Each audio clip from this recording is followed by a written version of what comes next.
Okay, so Ma Rainey's Black Bottom, which is in cinemas now on Netflix on the 18th, adapted from the stage play by August Wilson.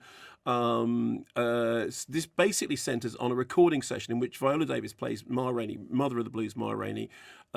Interesting, Mother of the Blues is Ma Rainey, Queen of the Blues, Bessie Smith, who's just been in my mind recently because we've been doing something about St. Louis Blues as part of this Secrets of Cinema pop movies thing.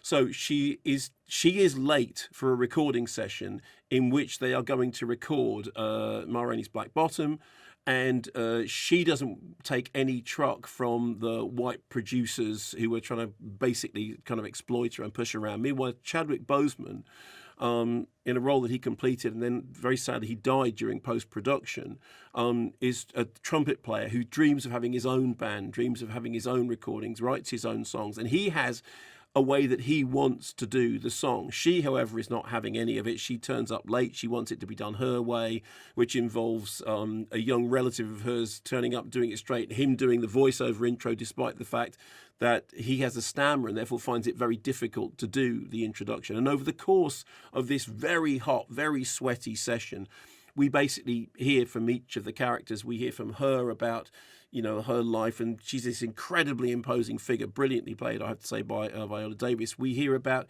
his past, a traumatic event in his past, in his childhood, and how he learnt from his father to smile at the white man whilst also steeling himself for conflict as a result of this thing that's happened in the past.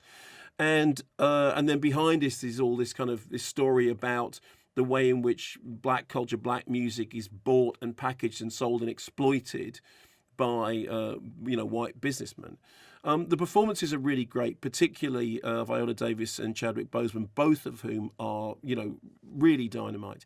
I have to say, I think that the film itself is rather stagey. I mean, like Fences, which we talked about a year or so ago now, I think it must have been, it does feel like a stage play. There is one particular dramatic climax that I can imagine would work on stage. In fact, I spoke to somebody who saw the stage play and they said, yeah, on stage that particular moment does work and it is shocking.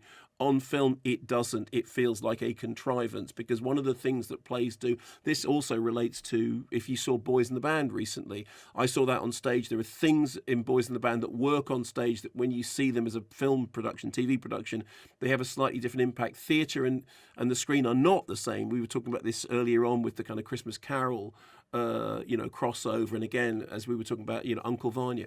But I think there are great performances here. There is great writing here, but it is written as a stage play, and I'm not sure that the adaptation to film completely solves the problems of it not still feeling like a stage play, albeit an adaptation of a stage play. But the performances are great, particularly Viola Davis and Chadwick Boseman, who once again just never misses a beat.